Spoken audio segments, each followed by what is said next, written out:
안녕하세요. 반갑습니다. 자, 오늘 삼성전자를 좀 보고 있고요. 자, 어제 우리가 애프터마켓에서 여기가 이제 애프터마켓이거든요. 엄청나게 이제 상승하는 모습을 좀 보여줬고요. 조금 아쉽게도 어제 엔비디아가 좀 많은 하락을 했습니다. 자, 마이너스 5% 적지 않은 하락을 좀 했는데요. 우리가 엔비디아가 왜 하락했는지를 이해를 좀 하신다면, 자, 삼성전자가 여전히 끝나지 않았다라는 걸 확인할 수가 있습니다. 자, 삼성전자의 일봉을 보시면 오늘 하락폭이 제법 좀 컸습니다. 자, 현재 거의 보합까지 회복을 한 상태이고요. 자, 분봉을 좀 보도록 할 텐데, 자, 여기가 이제 9시입니다. 9시에 물량을 상당히 많이 던졌고요. 이게 5분봉인데 3분봉으로 볼까요? 9시 땡 하자마자 물량을 엄청나게 던지고 있고, 이 물량의 주체가 대부분 다 외국인이에요. 그리고 오늘 코스피에서 외국인들이 물량을 많이 좀 팔고 있는데, 자, 그 이유까지 이제 설명을 좀 드리도록 할게요. 자, 일단은 반등은 했어요. 그리고 나서 당일 저점, 여기죠. 21만 2천 원 해당 구간을 지지를 하면서 다시 반등을 이렇게 하고 있습니다. 자, 그렇다면 어제 엔비디아가 5%가 빠졌으니까요. 한번 보여드릴게요. 자, 여기 보시면 엔비디아가 5.4%, 브로드컴, 마이크론 테크놀로지, AMD, 인텔까지 대부분의 종목들이 3에서 5% 정도 하락을 했는데, 이 하락한 이유를 우리가 이해를 하셔야 돼요. 자, 그리고 삼성전자가 강한 이유도 설명을 드릴게요. 자, 먼저 이번에 역대급 호실적을 발표를 했습니다. 그럼에도 불구하고 마이너스 5%까지 빠진 데는 크게 세 가지의 이유가 있습니다. 그 이유를 이해를 하셔야 되는데, 자, 삼성전자가 오늘 방어력을 좀 보여주고 있는 것은 개인들의 매수세라고 이제 보시면 돼요. 자, 먼저 수급은 조금 이따 설명을 드릴 거고요. 일단은 주주 환원율이 줄어들었답니다. 그러니까 역대급 실적을 뽑아냈지만 계속 잉여 현금으로 보유를 하고 있다. 그러면 왜 너네는 자사주 매입이나 배당을 하지 않는 것이냐라는 의문을 시장에서 가지기 시작을 한 거죠. 자, 그동안은 과거에 정말 많을 때는 거의 50%까지 영업이익의 50%까지 주주 환원을 했었습니다만 이번에는 12%로 줄어들었어요. 그러면 너네가 왜 배당이나 자사주 매입 소각을 안 하는 거야? 너네 앞으로 인공지능 투자가 줄어들게 되면은 그때 이제 현금이 필요하기 때문에 현금을 계속 보유량을 늘리는 것이 아니냐라는 그런 서늘한 그런 느낌을 좀 받았다라고 보시면 되고요. 돈은 많이 버는데 보릿고개가 올 수도 있는 거 아니냐라는 시장의 의심이 매도 버튼을 누르게 만들었습니다. 이해되시죠? 자, 두 번째는 젠슨왕 CEO가 블랙엘이 완판이 됐다고 했단 말이에요. 근데 블랙엘이 완판이 됐다는 얘기는 정말 많이 들었었죠. 과거에도 뭐 호퍼 때도 그렇고 뭐 예약 구매도 전부 다 완판이 됐다고 했었었는데, 자, 경쟁자가 등장을 했습니다. 자, 블랙엘의 완판은 인공지능 투자가 지속되고 있다라는 거를 이해를 할 수가 있겠죠. 하지만 여기서 시장에서 자꾸 의심을 던지는 게 뭐냐면, 자, 마이크로소프트, 구글, 아마존, 메타 이런 기업들이 언제까지 돈이 안 되는 인공지능 시장에 천문학적인 자금을 쏟아 부을 수가 있겠냐라는 거예요.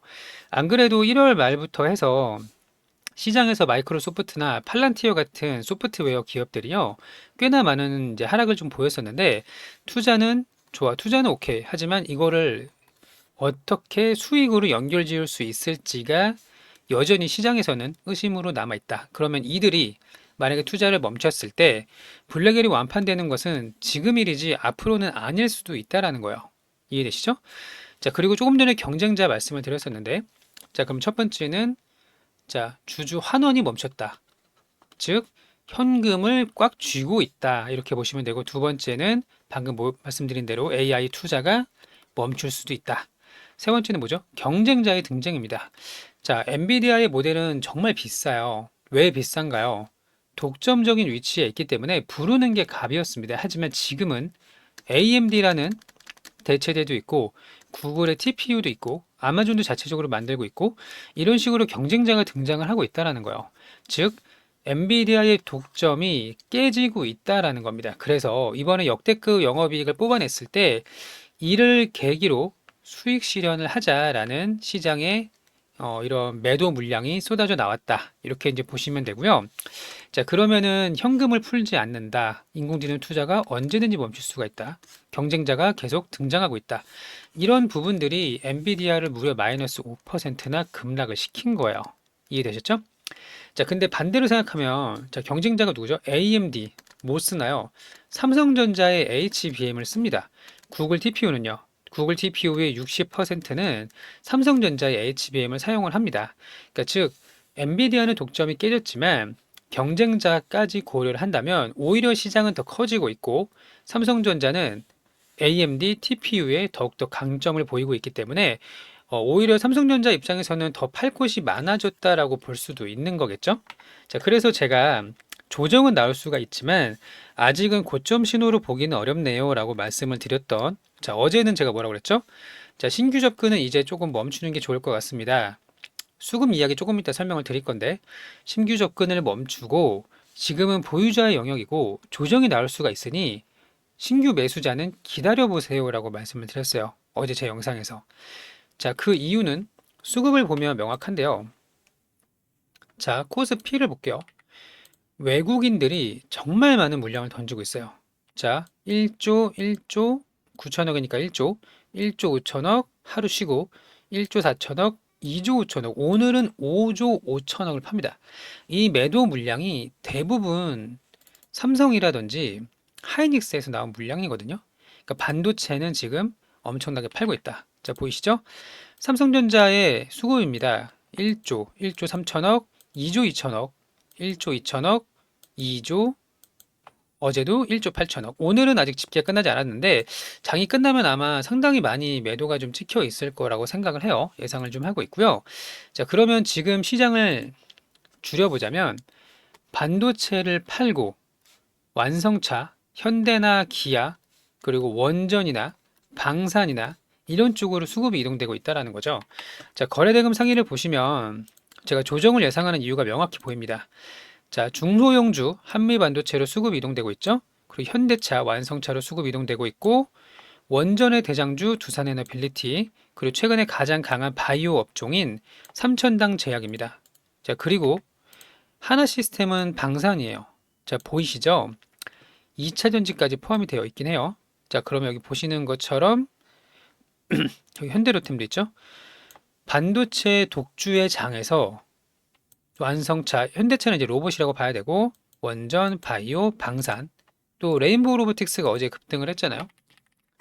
레인보우 로보틱스처럼 로봇주로 순환이 이동하고 있다는 걸 확인할 수가 있어요. 그러면 외국인들은 반도체 대형주를 팔아서 순환매를 일으키고 있다. 그 주변에 있는 종목들로 이동이 되고 있다는 걸 확인할 수가 있습니다. 맞죠? 자, 그러면 삼성전자가 이대로 끝났느냐? 그건 또 아니에요. 제가 아까도 말씀을 드렸던 것처럼, 자, 이거 좀 보여드릴게요. 자, AMD가 메타에 100억 달러 AI 칩 공급을 하기로 했다. 자, 불과 나온 지 하루 이틀밖에 안 되는 소식이에요.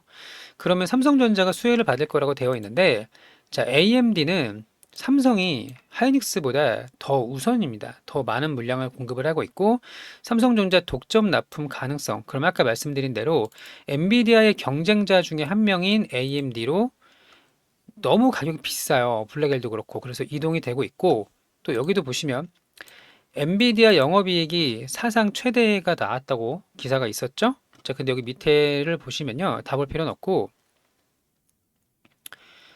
자, 여기에 이제 배당에 관련된 내용이 있는데 센트라고 검색을 할게요. 자, 여기 있다. 자, 영업이익은 역대급인데 주당 1센트. 그러니까 주주 환원이 줄어들고 있다라는 거죠. 이 말은 뭐냐면 엔비디아가 현금을 쟁이고 있다. 이렇게 보시면 되겠습니다. 간단하죠? 자, 그러면 경쟁자의 등장도 있고 독점이 깨지고 있다도 있고 현금을 아끼고 있다고, 모두가 엔비디아가 혹시라도 있을 인공지능 투자가 멈추는 것에 대한 우려가 시장에서 퍼지고 있는 상황이고요. 그럼에도 불구하고 삼성전자가 반등을 한 것은 개인들의 엄청난 매수세가 들어오고 있고요. 기관은 좀 다르게 보셔야 돼요. 순수하게 산 것도 있지만 이 금융 투자는 개인들의 위탁 자금일 수가 있어요. 그리고 ETF를 이제 매수를 하면은 개인들이 그 ETF를 출시한 기관에서는 주식 현물을 사야 됩니다. 그렇기 때문에 코스피 ETF를 많이 사게 되면은 그 ETF에 포함되어 있는 종목들의 비중을 늘릴 수밖에 없어요. 기관들은요. 자, 이렇게 해서 외국인들이 열심히 물량을 때리고 있다가 다시 돌아올 때가 있을 겁니다. 그때는 바로 숫자가 찍히기 시작을 하면은. 자, 그래서 제가 숫자가 찍히는 걸 보려면요. 적어도 1분기 실적 발표는 나와야 되잖아요. 그러면은 1분기가 3월에 끝나니까 이제 4월에서 이제 4월 말이나 뭐 이렇게 나오겠죠? 자, 그때까지는 조정을 좀 보일 수가 있어요. 다음 1분기 실적 발표까지. 그래서 제가 신규 접근은 자제하고 보유자의 영역이다라고 말씀을 드렸었는데, 자, 그런 것처럼 삼성전자 아직 끝난 건 아닙니다. 자, 끝난 건 아니니까요. 구독, 좋아요 눌러주시고, 여기서 조정을 좀 보이더라도 정말 시장 기대치를 상회하는 실적 발표를 하게 된다면 다시 한번 주가는 우상향을 할 수가 있어요. 이때가 이제 기회가 되겠죠? 자, 지금은 굉장히 많은 물량을 때리고 있는 시기입니다. 여기선 조심을 하는 게 맞고요. 그때까지 잘 홀딩을 하셔서 보유를 잘 하셔서 이제 대응만 하시면 되는 겁니다. 아시겠죠? 자, 댓글로 삼성전자를 응원하는 메시지 하나씩 부탁을 좀 드리고요. 자, 우리가 큰 그림을 그릴 때는 맞아요. 하지만 소나기는 아까 보여드렸던 여기 요 매도 있죠? 외국인의 소나기는 일단 피하자. 우리가 굳이 이 물량을 받을 필요가 없다. 다시 돌아올 텐데 그때를 기다리자. 이렇게 이제 보시면 되겠습니다. 자, 오늘은 영상을 좀 짧게 했는데요. 핵심은 이제 다 말씀을 드렸어요. 엔비디아가 의심받고 있고 HBM이 끝나지 않았다. 외국인들은 팔고 있고 코스닥으로 혹은 중소형주로 수급이 이동되고 있다. 그래서 이제 내가 가진 종목이 오르지 않는다고 이제 포모라고 하죠. 포모를 느낄 필요가 전혀 없고요. 우리 차례가 곧 오고 있으니까 내가 반도체 삼성전자랑 하이닉스가 없는 분들도 기회가 올 거라고 좀 보고 있고, 그리고 나서 다시 또 우상향하는 흐름 기대해 볼 수 있도록 하겠습니다. 자, 오늘도 영상 시청해 주셔서 감사하고요. 즐거운 하루 되시고 또 새로운 내용 확인되는 대로 안내를 드릴 수 있도록 하겠습니다. 자, 오늘도 시청해 주셔서 감사합니다.